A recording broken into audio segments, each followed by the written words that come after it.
Assalamualaikum warahmatullahi wabarakatuh. Kita sudah tahu tentang variabel-variabel yang ada di pengendalian proses. Nah, selanjutnya kita akan melihat dua fungsi pengendalian atau fungsi pengendalian. Oke. Sebenarnya sudah sekilas saya sampaikan bahwa pengendalian itu memiliki dua fungsi. Ya. Yang pertama adalah pengendalian itu ingin mencapai set point tertentu. Jadi misalnya kita ingin merubah set point dari satu set point ke set point yang lain. Karena ada perubahan kondisi operasi yang disarankan. Nah kalau kita melakukan perubahan set point atau ingin mencapai set point yang baru, itu disebut dengan servo control. Ya. Sementara jenis kedua adalah kita justru ingin mempertahankan set point jika ada disturbance. Dan ini yang paling banyak di pabrik. Nah, pengendalian seperti itu yang ingin mempertahankan set point jika ada disturbance disebut dengan regulatory control. Jadi mayoritas fungsi pengendalian sebenarnya di dalam proses kimia adalah yang kedua ya. Jadi yang ini yang paling banyak. Jadi mayoritasnya ini. Ini kalau ada perubahan yang diinginkan oleh misalnya proses engineer melihat proses secara keseluruhan, kemudian diputuskan untuk lebih optimum dilakukan perubahan set point. Itu diproses. Tetapi kalau kita berbicara pabrik otomotif misalnya, ya itu yang paling banyak adalah servo control, ya karena ingin meletakkan di sini, jadi kebanyakannya adalah perubahan set point, ya di mechanical ya atau di robotik itu kebanyakan adalah justru servo. Tapi kalau di chemical process ya itu biasanya adalah regulatory control. Ini dua fungsi pengendalian. Nah, servo control adalah tadi berapa valve opening jika SP dinaikkan atau diturunkan sebesar 10%. Misalnya tekanan di sini kita ingin turunkan atau naikkan sebesar ini. Nah, misalnya yang sudah kita pilih sebagai manipulated variable adalah outlet dari vapor, ya, vapor output ini.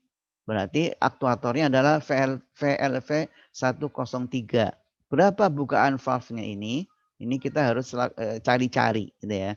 Berapa ini sampai kemudian mencapai harga yang diinginkan, ya. Sebagaimana tadi waktu pengendalian suhu secara manual.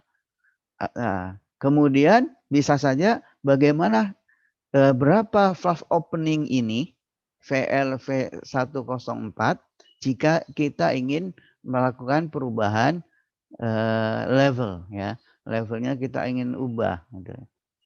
Sekali lagi hati-hati untuk level karena kalau secara manual ini biasanya agak agak sulit ya. Karena level ini termasuk integrator ya, proses atau integrating proses. Jadi ini harus hati-hati. Jadi memang seharusnya menggunakan otomatik kalau level ya. Nah, ini khas ininya perilakunya ya ini seperti ini. Sebagaimana kita perhatikan. Jadi misalnya dari 5% levelnya bisa langsung menuju 90% pada bukaan tertentu ya. Kita merubah ini tiba-tiba langsung naik secara drastis. Jadi seperti ini.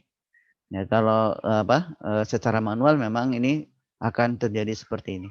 Oleh karena itu nanti di dalam kita melakukan identifikasi sistem atau pemodelan empirik kita harus hati-hati dalam level ini. Ya. Oke.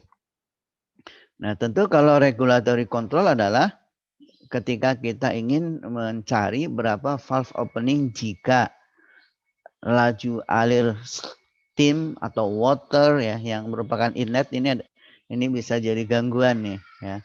Ini laju alir masing-masing ya, atau suhunya juga bisa terjadi. Dinaikkan misalnya dinaikkan sebesar 10%. Bagaimana bukaan valve ini ya, supaya P-nya tetap pada set point, atau bukaan valve-nya ini supaya L-nya pada set point yang kita inginkan, gitu ya. Jadi ini namanya regulatory control tetapi secara manual. Demikian saja. Alhamdulillah kita sudah selesai mempelajari terkait dengan pengendalian proses secara manual menggunakan Unisim, beserta hal-hal yang terkait di dalamnya. Semoga bermanfaat. Tetap semangat. Assalamualaikum warahmatullahi wabarakatuh.